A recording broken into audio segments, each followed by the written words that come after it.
O levels physics,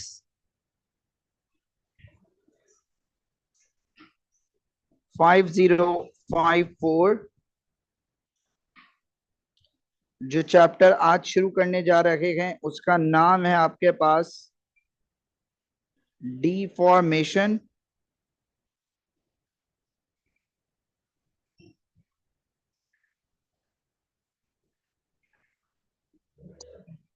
deformation शुरू करने से पहले आपने एक चीज समझनी है कि फोर्स क्या है। बेटा फोर्स की डेफिनेशन जब आप 5 क्लास में थे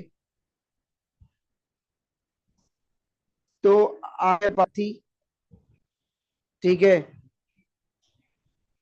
जब आप ग्रेड 9 में आए तब अलग थी और अब आपके पास अलग है, ठीक है जी। तो फोर्स की डेफिनेशन क्या है आपके पास? फोर्स की डेफिनेशन है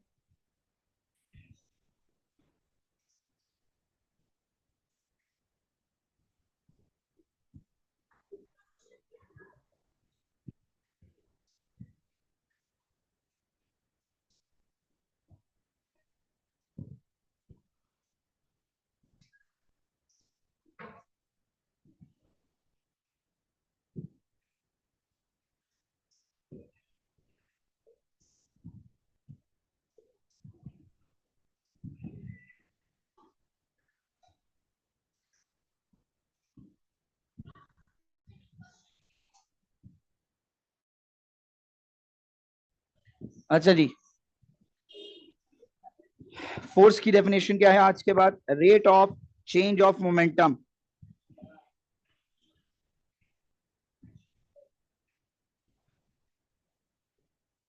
अब क्या क्या चीजें फोर्स चेंज कर सकती है?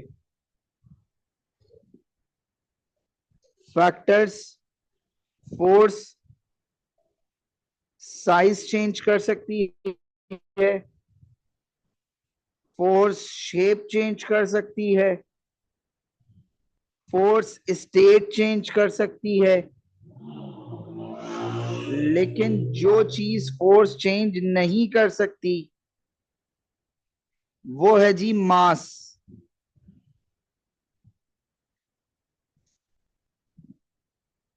फोर्स आपके पास यानी एलोंगेशन हो सकती है, एक्सपेंशन हो सकती है, शेप चेंज हो सकती है। या आप एक कंटेनर को लें पेप्सी के या जूस के बार को और उसको दबा दें तो आपने फोर्स लगाई, उसका जो एरिया था वो चेंज हो गया।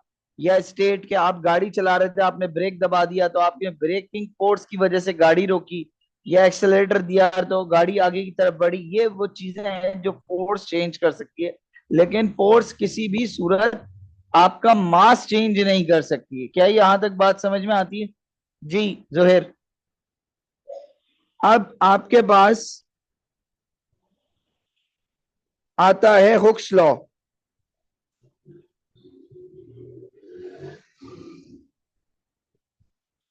इसके ऊपर स्टैरिक बना लीजिएगा। और हुक्स लॉ क्या कहता है आपसे कि for an elastic object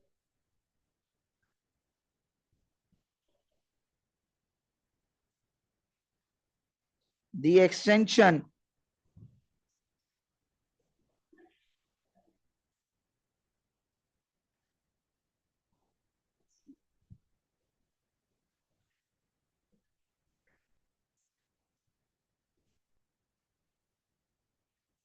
is directly proportional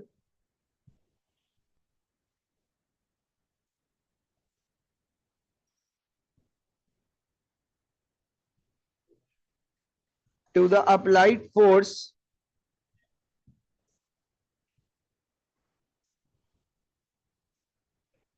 provided limit of proportionality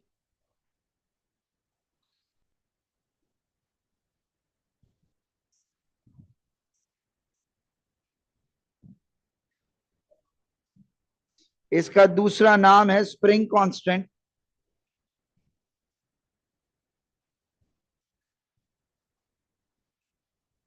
is not exceeded या is kept conserved.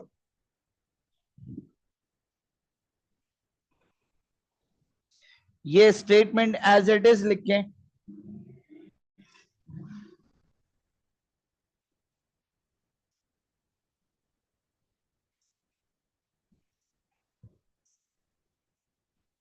और थम्स अप करें इफ इट इज क्लियर.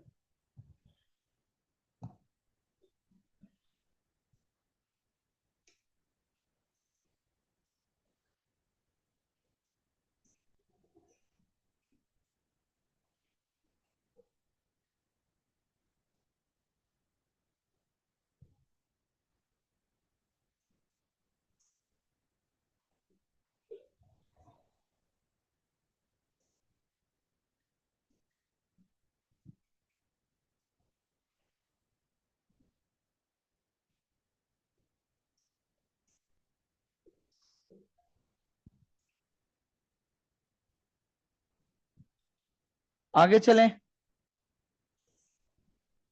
मैं अभी समझाता हूं बेटा साहिल. अलमास अभी सिर्फ कॉपी करना है, अभी दोबारा समझा रहा हूं मैं.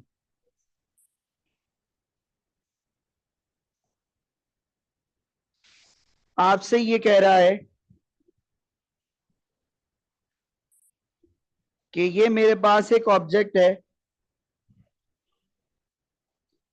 ये मेरे पास एक स्प्रिंग था. अभी इस पर कोई फोर्स नहीं लगी, कोई ऑब्जेक्ट हैंग्ड नहीं है. तो इसकी जो लेंथ होगी वो कहलाएगी इनिशियल लेंथ. आपने इसके साथ एक फोर्स लगाई तो इसके अंदर एक्सटेंशन हो गई, ये कहलाएगी एक्सटेंशन.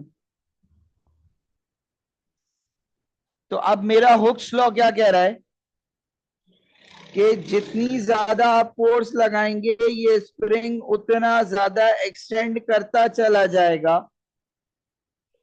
कब तक? जब तक इसका स्प्रिंग कांस्टेंट या लिमिट ऑफ प्रोपोर्शनैलिटी की वैल्यू क्रॉस ना हो. अगर वो वैल्यू क्रॉस होती है तो फोर्स और एक्सटेंशन आपस में प्रोपोर्शनल नहीं रहेंगे. क्या मतलब हुआ इस बात का? मैथमेटिकली ये कहा जा रहा है कि आप फोर्स बढ़ाएं आपके पास एक्सटेंशन बढ़ जाएगी.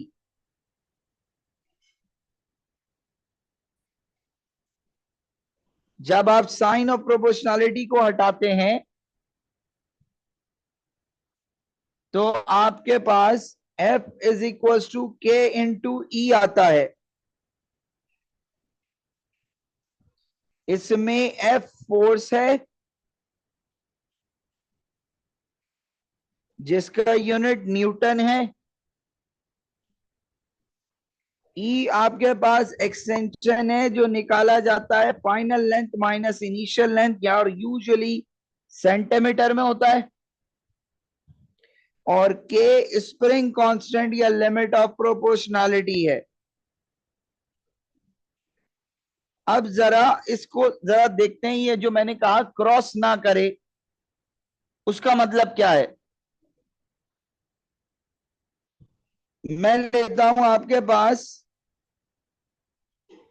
Force extension graph.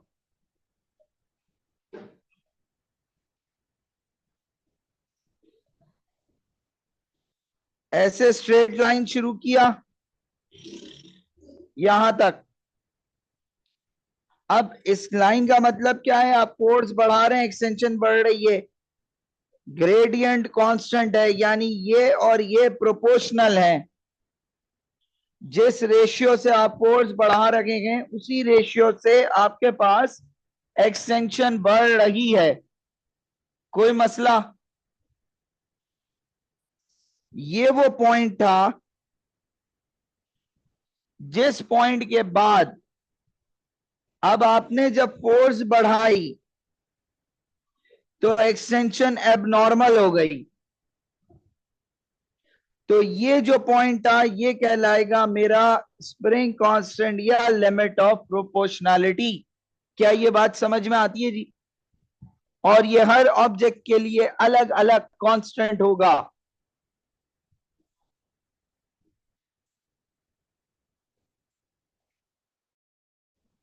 बताएं if it is clear.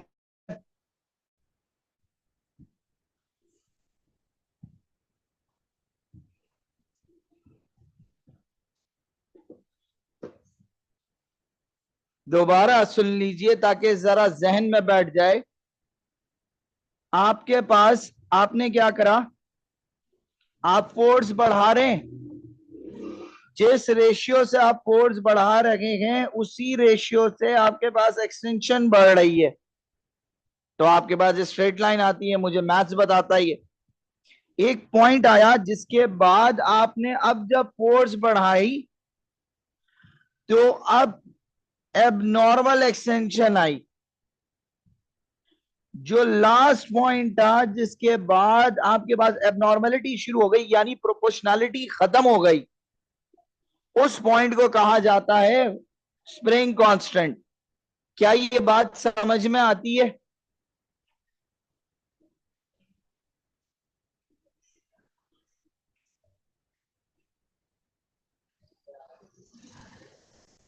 Deformation है जयान। अब की पॉइंटर,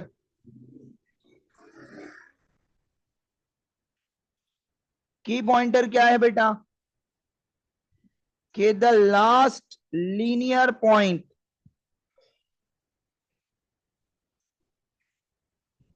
किसका जी? ऑफ फोर्स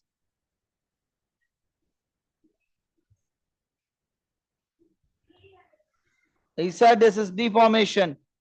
मैं एक और बार जो है एक्सप्लेन कर देता हूं। Force extension graph is known as a spring constant।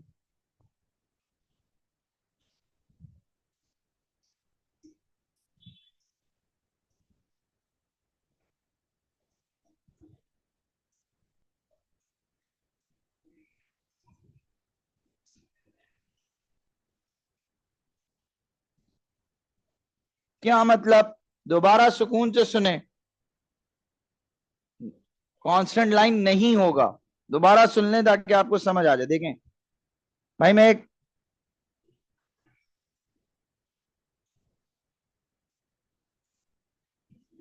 ये एक्सटेंशन है, ये फोर्स है। आपने ग्राफ को स्टार्ट करा, सीधा सीधा स्टार्ट हुआ। आप जिस रेशियो से फोर्स बढ़ा रहे हैं उस रेशियो से एक्सटेंशन बढ़ रही है। कोई मसला? अभी यहां से लेके आ कहां तक है ये, जोहेर तक क्लियर?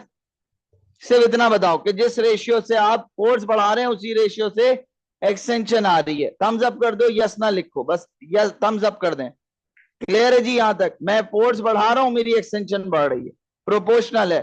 कैसे पता लग रहा है निहाल साहब? क्योंकि डायरेक्टली प्रोपोर्शनल है, स्ट्रेट लाइन ग्राफ आ रहा है। कोई मसला? अच्छा, अब एक पॉइंट आया, ये रहा वो पॉइंट। इस पॉइंट के बाद अब जब मैंने फोर्स बढ़ाई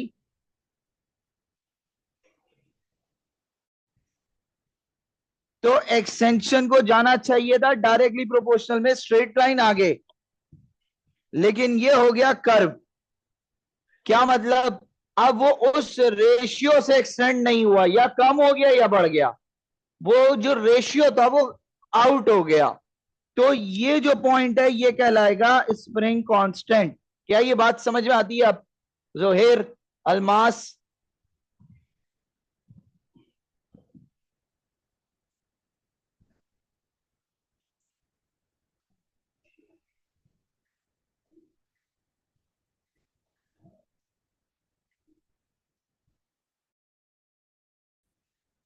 सब यस और नो लिखें।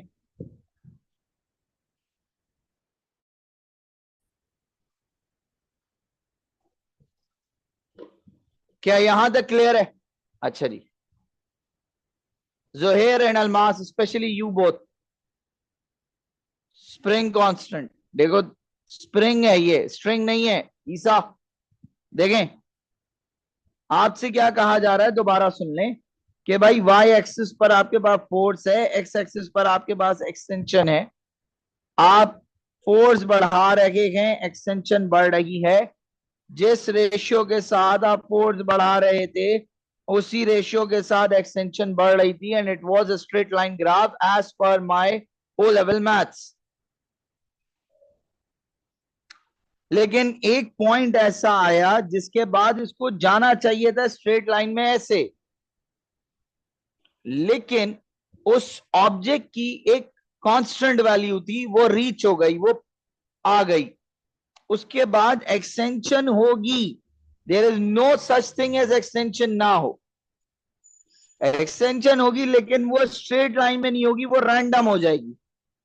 तो जो लास्ट पॉइंट है उसको कहा जाता है स्प्रिंग कांस्टेंट। क्या अब बात समझ में आती है? जी जी जी जी। Limit of proportionality spring constant is same बेटा यान। अब सब हेडिंग डालें, unstretched length.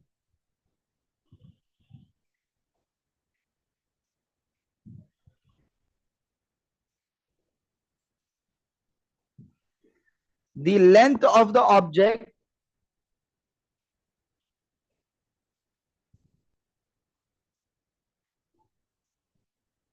when there is no force attached।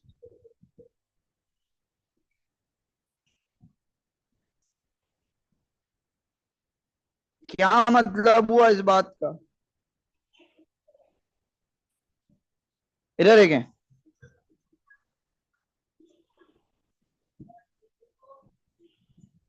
ये मेरे पास एक स्टैंड है,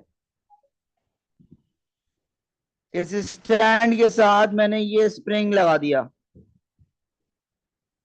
अभी इस पे कोई फोर्स नहीं लगाई, तो ये जो लेंथ होगी ये कहलाएगी unstretched length. Usually we consider it as initial length. कोई मसला? बताइए इफ इट इज क्लियर।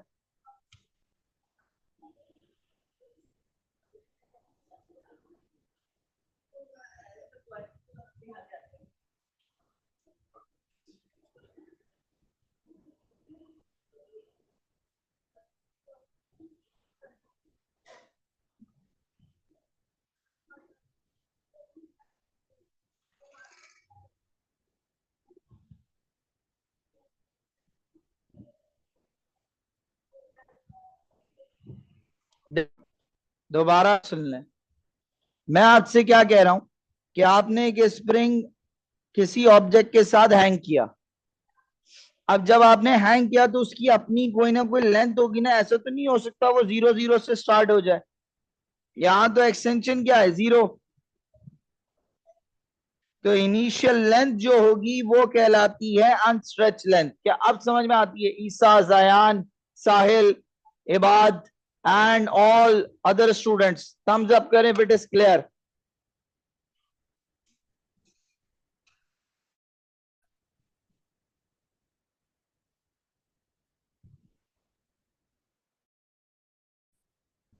अच्छा जी, अब देख रहा आपने एक फोर्स लगा दी इसके साथ 2 ग्राम का, 2 न्यूटन का, तो इसमें क्या हुआ, थोड़ी सी एक्सटेंशन हुई, यहां से यहां तक आ गया। फिर आपने 2 न्यूटन और बढ़ा दिया, वो और बढ़ गया, वो यहां आ गया।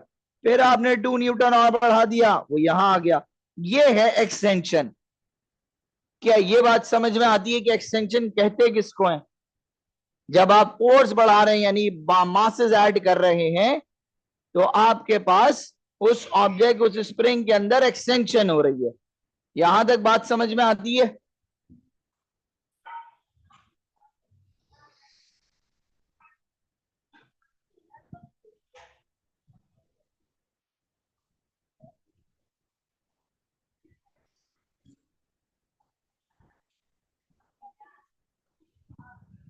क्लियर जी? अब एक सवाल है, पेपर 2 में सबसे ज्यादा आता है, पेपर 1 में भी आया एक दफा। ये क्वेश्चन एज इट इज मेरे साथ लिखिएगा।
सवाल क्या कह रहे थे, देखें कॉपी कर ले, मैं 1 मिनट दे रहा हूं आपको।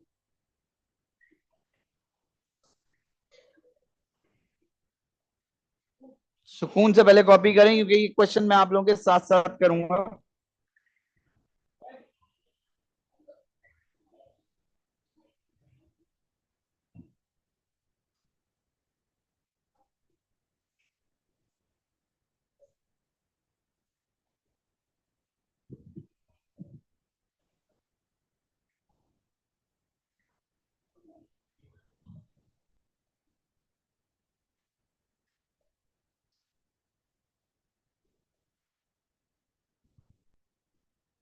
Question done.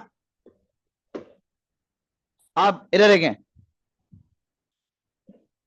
वो कह रहा है कि अनस्ट्रेच लेंथ कितनी है, 8 centimetre. So this is going to be your initial length. ठीक हो गया जी। वो कह रहा है जब 4 न्यूटन लगाया तो फाइनल लेंथ हो गई 12।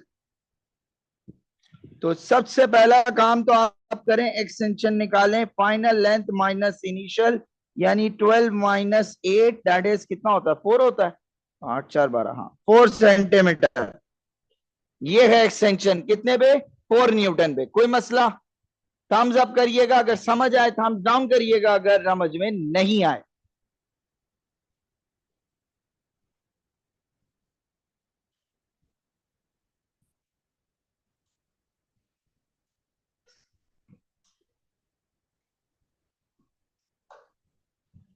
फाइनल लेंथ, thumbs up करें if it is clear, thumbs down if it is not clear how we calculated the extension। दोबारा सुने,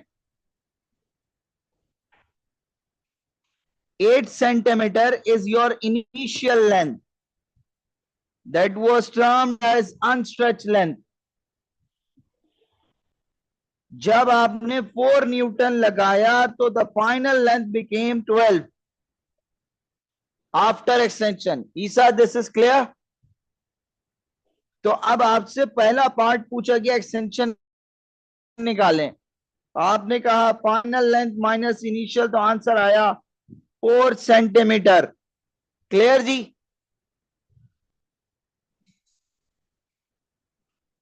अब आपने क्या करना है, second step, F is equal to K times extension.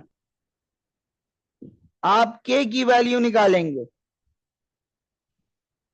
के इज इक्वल टू, ये यहां मल्टीप्लाई नीचे जाके डिवाइड हो जाएगा, 4 Newton upon 4 centimetre, 1 Newton centimetre. क्या ये बात समझ में आती है? कोई मसला यहां तक? ये बताइए बेटा, if it is clear. Okay, अब वो आपसे क्या कह रहा है, अब जो अगला पार्ट है वो बड़ा ट्रिकी है। वो कह रहा है कि आप अज्यूम करें कि इमेज की, ऑब्जेक्ट की जो वो है लिमिट ऑफ प्रोपोर्शनैलिटी, वो क्रॉस नहीं हुई, यानी it is still following the Hooke's law. Spring constant जो है, लिमिट ऑफ प्रोपोर्शनैलिटी फाइंड करी। वो कह रहा है अगर वो स्टिल स्प्रिंग कांस्टेंट, मतलब उसका इन कांटेक्ट है, यानी हुक्स लॉ फॉलो कर रहा है, और मैं 4 न्यूटन की फोर्स को हटा के 2 न्यूटन लगाऊं, तो क्या होगा? तो मैंने कहा third step is F new, force replace की ना उसने, के उतना ही रहेगा, एक्सटेंशन चाहिए। ऐसी बात है, फोर्स चेंज करोगे तो एक्सटेंशन चेंज हो जाएगी। तो 2 is equal to 1 multiply by E. तो आपके पास 2 डिवाइडेड बाय 1 इज एक्सटेंशन, यानी एक्सटेंशन कितनी आई, 2 सेंटीमीटर। कोई मसला यहां तक?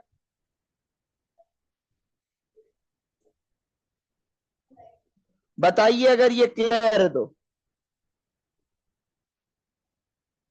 अनाबिया, अप्सरा, मुजम्मिल, निहाल, कोई ऐसा जिसको ये समझ में ना आया हो?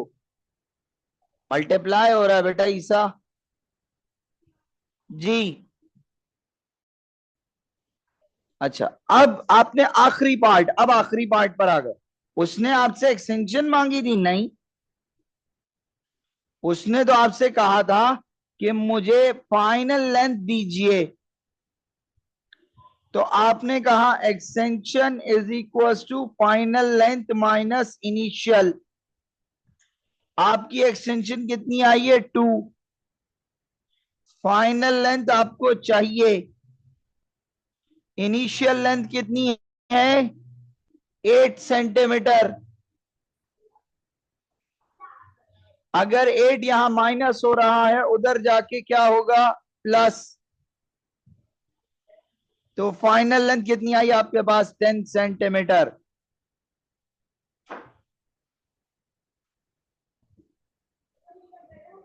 सुकून से पूरी वर्किंग देखें, एक एक स्टेप, और बताएं क्या ये क्लियर है?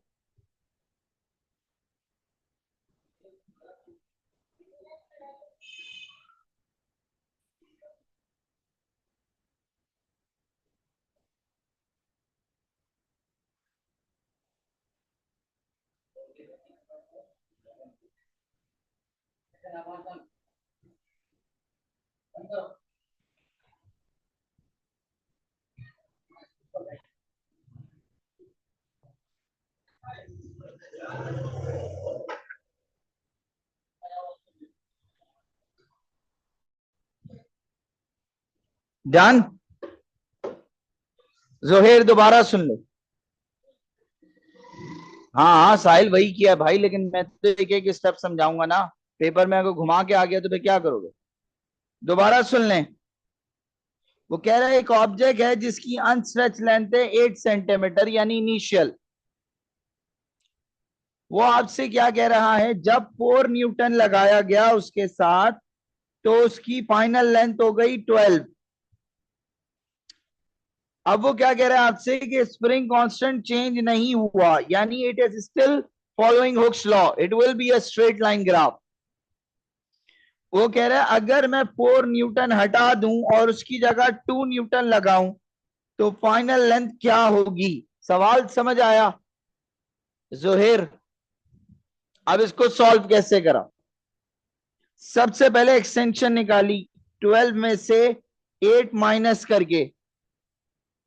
तो मुझे पता लगा कि जब 4 न्यूटन अटैच किया गया था, तो एक्सटेंशन 4 सेंटीमीटर थी।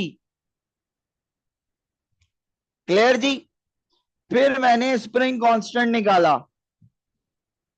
वो कैसे निकलता है, एफ इज इक्वल टू के मल्टीप्लाई बाय ई। एफ कौन सा यूज होगा, 4। ई कौन सा यूज होगा, ये वाला। तो आपके पास आंसर आया 1 न्यूटन पर सेंटीमीटर। F new. अब आपने 4 न्यूटन हटा दिया, उसकी जगह 2 लगाया। तो एफ न्यू की जगह आपने 2 रखा, के की जगह आपने 1 रखा, और एक्सटेंशन निकाली। वो आई जी ये। आपसे एक्सटेंशन तो नहीं मांगी गई, आपसे तो मांगा गया था फाइनल लेंथ। और एक्सटेंशन का फॉर्मूला क्या होता है, final length minus initial. Initial कहां लिखी है, ये रही 8। तो आपने 2 को 8 में ऐड करा, तो फाइनल लेंथ कितनी होगी, 10 सेंटीमीटर। अब क्लियर है जी?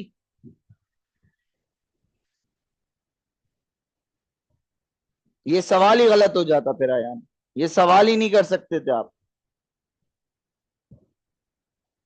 क्योंकि अगर आप ये फॉर्मूला यूज कर रहे हैं, this means you are still within the Hooke's law. Hooke's law violate हो गया तो फिर तो एएस की कहानी आ जाती है, तो बहुत लंबा काम है। एनर्जी निकालो, पता नहीं क्या क्या निकालो, वहां से करो, तो वो आपका नहीं है अभी। आप अगले साल पढ़ेंगे इंशाल्लाह। आगे चले जी। अगली हेडिंग है हमारे पास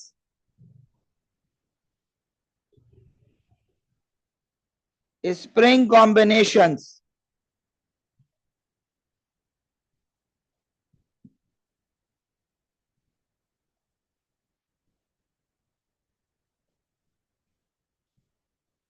तीन है जी। सीरीज, पैरेलल और हाइब्रिड। हाइब्रिड आसान जबान में सीरीज और पैरेलल का सम। अब अगर हम सीरीज की बात करें तो ये ऐसा कॉम्बिनेशन होगा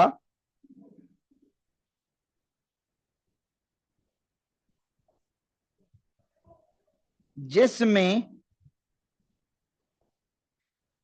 दो या दो से ज्यादा स्प्रिंग एक लाइन में लगे हुए होंगे।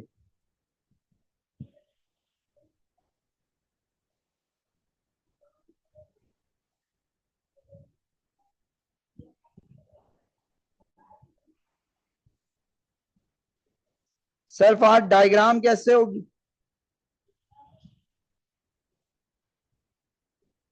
ये आ गया सपोर्ट, ये आ गया आपके पास पहला स्प्रिंग ए, ये आ गया आपके पास दूसरा स्प्रिंग बी। कोई मसला जी? यहां तक बताएं।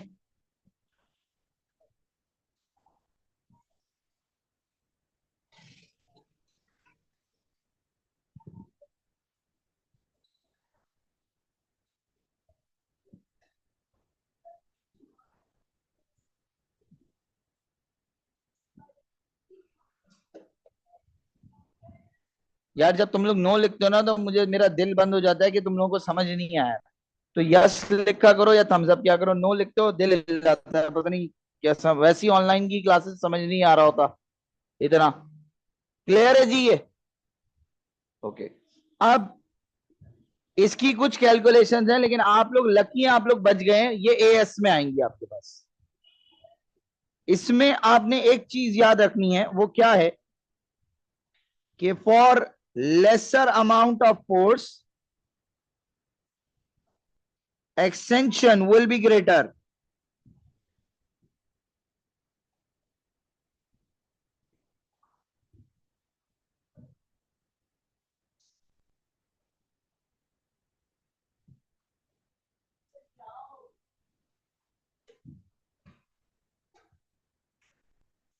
आपके पास कम फोर्स लगाओ, एक्सटेंशन ज्यादा आएगी। तो इसका ग्राफ कैसा बनेगा सर फहद?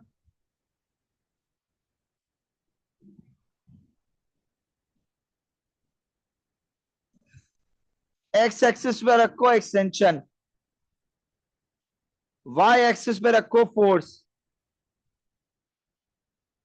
तो आपके पास बहुत कम फोर्स लगेगी, लेकिन वाई एक्सिस में, एक्स एक्सिस में ज्यादा डिस्टेंस कवर हो रहा होगा, वाई में इतना चेंज नहीं आएगा। हुक्स लॉ फॉलो हो रहा है, ये नहीं समझना है कि हुक्स लॉ फॉलो नहीं कर रहा।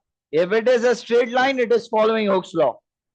लेकिन क्या है, स्टीपनेस कम है, यानी बहुत कम फोर्स पर तुम्हारे पास ज्यादा एक्सटेंशन आ रही है। क्लियर? यस या नो में कमेंट करें इफ इट इज क्लियर।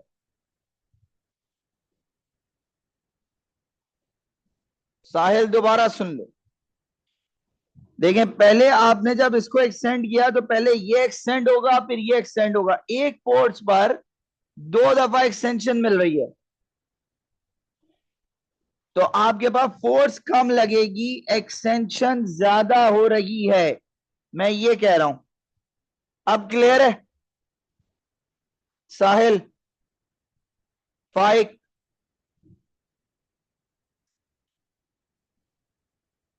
अगर पैरेलल की बात करें तो आपके बैक के दो स्ट्रैप्स होते हैं। क्यों होते हैं दो? जी, जी साहिल भाई, यू आर राइट। आपके बैक के दो स्ट्रैप हैं। आपकी बाइक के आगे और पिछले टायरों में दो स्प्रिंग लगे हुए हैं। टायरों के बराबर में होते हैं शायद, हाँ सस्पेंशन कहते हैं, क्या कहते हैं, दो स्प्रिंग लगे हुए हैं। क्यों लगे हुए हैं? कि आपके बैक के दो स्ट्रैप ऐसे नहीं कि जब आप बैक दोनों स्ट्रैप से हैंग करें तो आपका वेट डिवाइड हो जाए और आपके एक कंधे पे लोड ना पड़े। सिमिलरली बाइक या गाड़ी जब किसी गड्ढे के अंदर जाए या किसी जंप से गुजरे तो वो जो शॉक है, वो जो फोर्स है, वो डिवाइड हो जाए। इक्वल डिवाइड होना जरूरी नहीं है, डिवाइड हो जाए, बस इतना याद रखो। तो अब आपके पास इसमें क्या होता है, the type of combination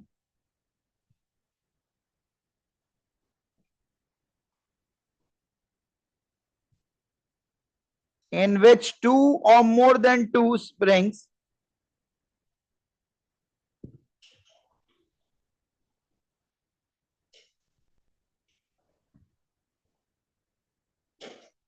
are connected in a junction। मेरे अभी जहन में वर्ड नहीं आ रहा।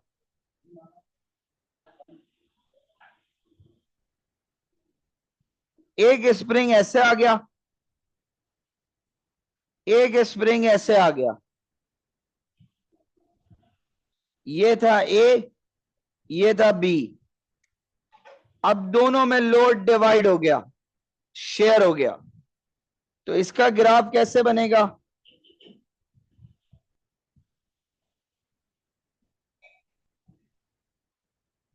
For greater force there will be less extension।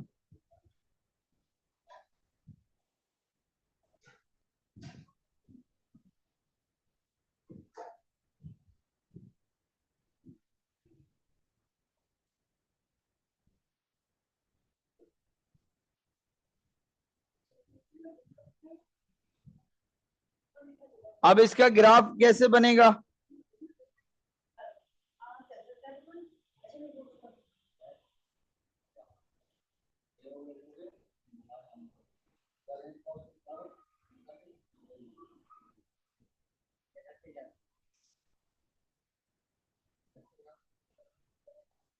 आपके पास ज्यादा फोर्स पर अब एक्सटेंशन कम आ रही है। क्लियर?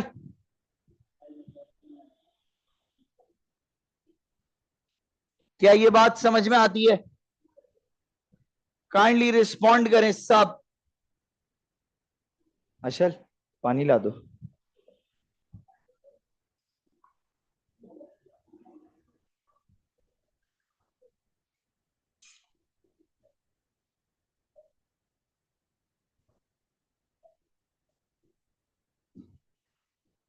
रयान भाई, एक तो मैं ऑनलाइन क्लास ले रहा हूं, दूसरा रिकॉर्ड कर रहा हूं, तीसरा हर स्टूडेंट बराबर नहीं होता। तेज जाऊंगा तो भी मसला, स्लो जाऊंगा तो भी मसला। तो मैं जिस स्पीड पे चल रहा हूं मुझे चलने दें। सब बराबर नहीं होते और सबको पढ़ाना होता है, ठीक है? There is no such thing as तेज जाना। मैं तेज जाऊंगा तो फिर भी मसला होगा, ठीक है जी? पैरेलल आपके सिलेबस का पार्ट नहीं है, ठीक है? तो वो हम इंशाल्लाह एएस में देखेंगे। जैसा कि हमारे रयान भाई कह रहे हैं कि जल्दी जाना चाहिए, तो अब जल्दी जल्दी सारे काम करते हैं कि रयान भाई को जल्दी जाके काम अच्छे लगते हैं। तो आ जाए जरा क्वेश्चंस पे।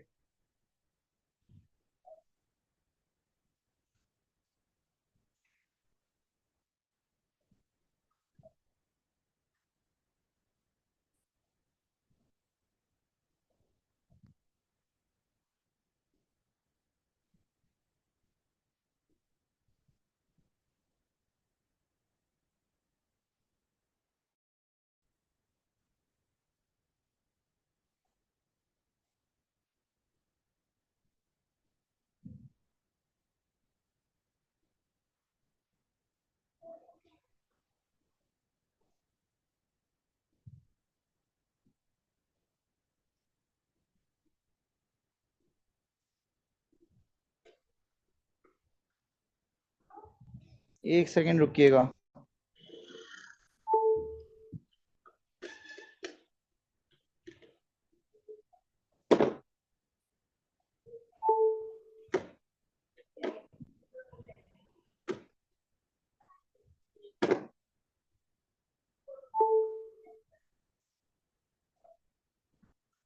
अब ये सवाल आपके सामने है।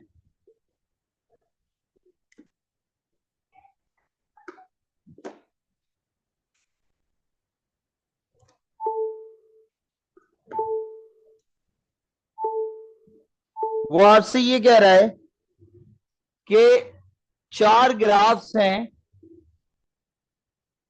जो फोर्स एक्सटेंशन ग्राफ है। वो कह रहा है सबसे ज्यादा मुश्किल किसको स्ट्रेच करना है।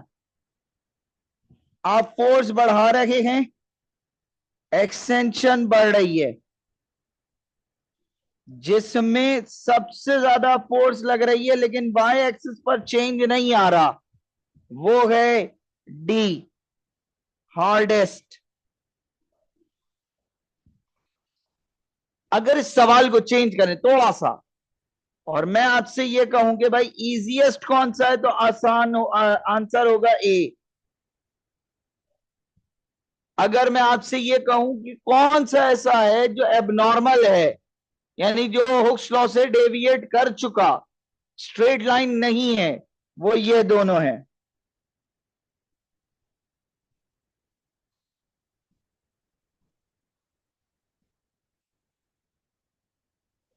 क्लियर जी।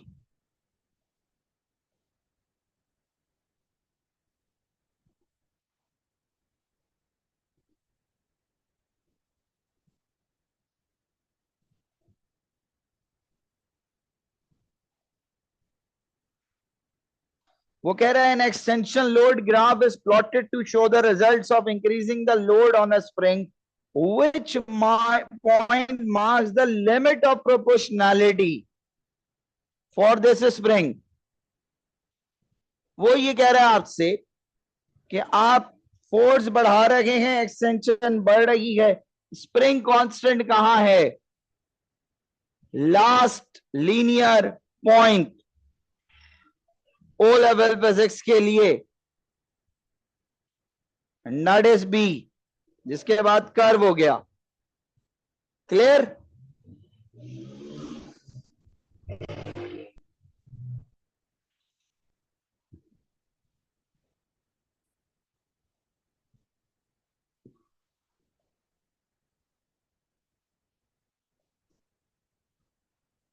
ये टर्निंग इफेक्ट के ये भी कराऊंगा मैं।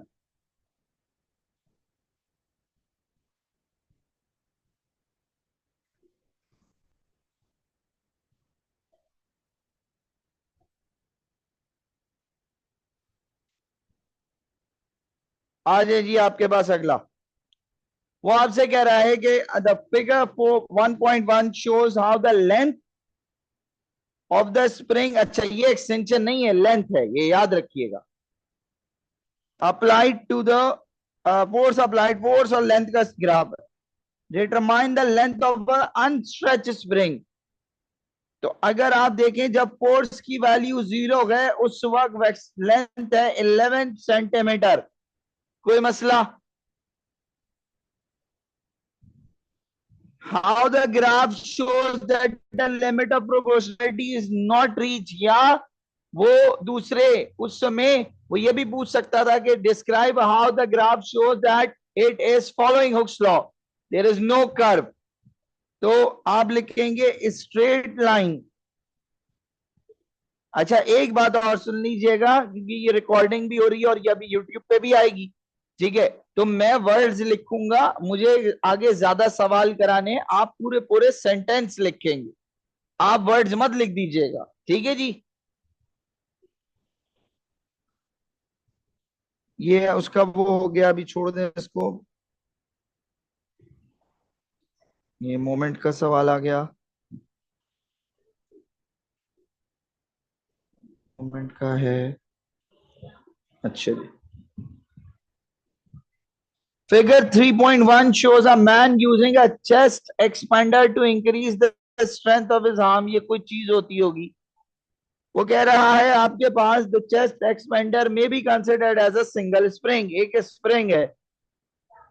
वो कह रहा है फोर्स एक्सटेंशन ग्राफ दिया हुआ आपको, the man increases the force on the spring को हम 0 to 180 बढ़ा रहा है, 30 से 90 तक जा रही है। वर्क डन निकाल के दें, सोचे कैसे करेंगे।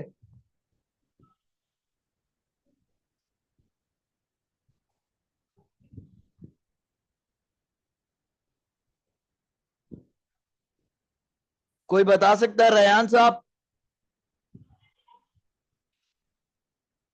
जल्दी जल्दी आंसर बताएं ताकि ये सवाल ना खिंचे।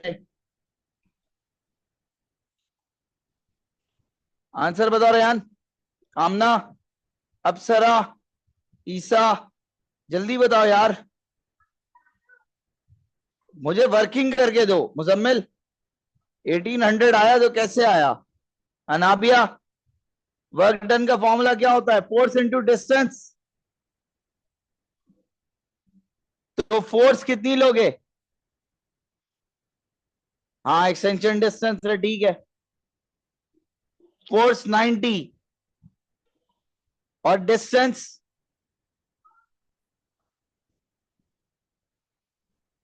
30, क्यों?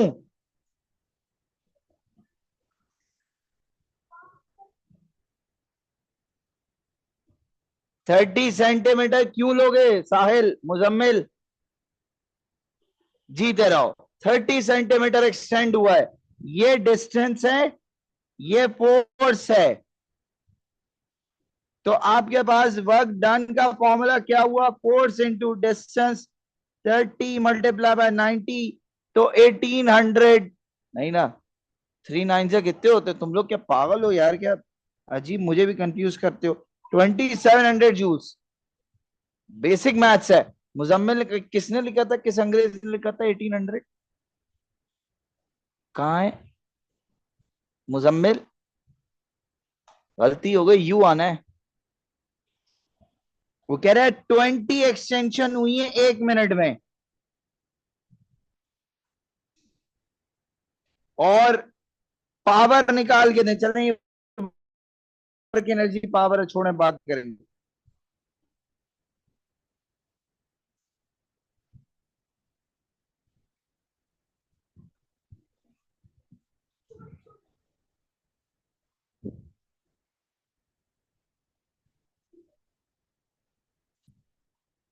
ये बताएं इसका आंसर।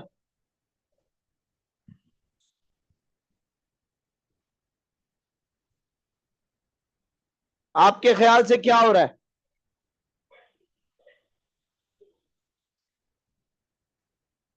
आंसर बताएं। ए। देखते हैं जी क्या हो रहा है।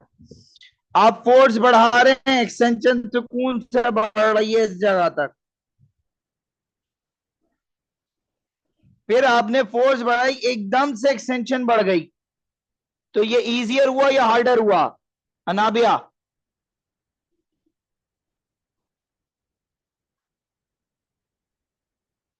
अनाबिया बेटा, इजियर ए।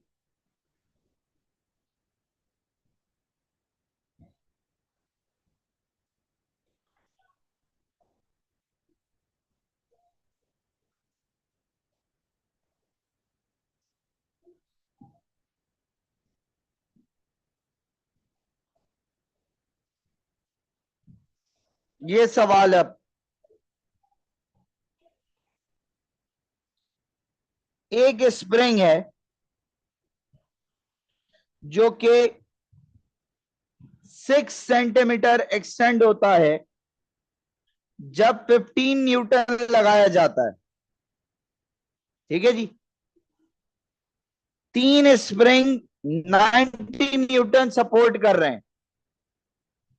एक की एक्सटेंशन कितनी है? रयान मुझे वर्किंग करके व्हाट्सएप करो। रयान इसकी वर्किंग करके व्हाट्सएप करो, कैसे करा है? गुड, क्योंकि बी इज द आंसर। कैसे?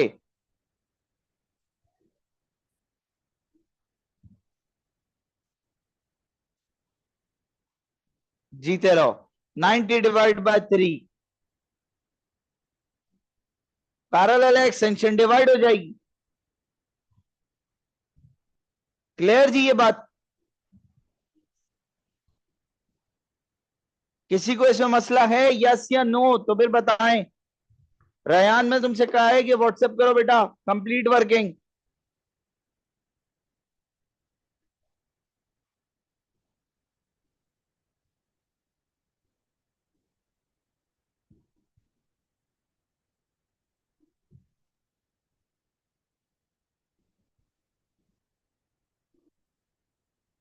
तुम लोग करोगे ईसा?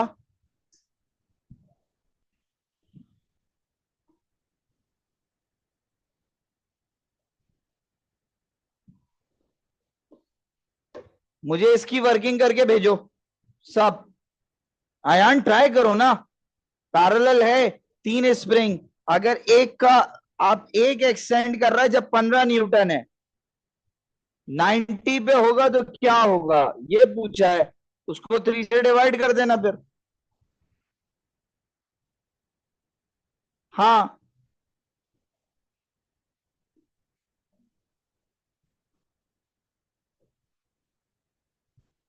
ट्राई करो फिर मुझे बताओ ये तुम लोग, ठीक है?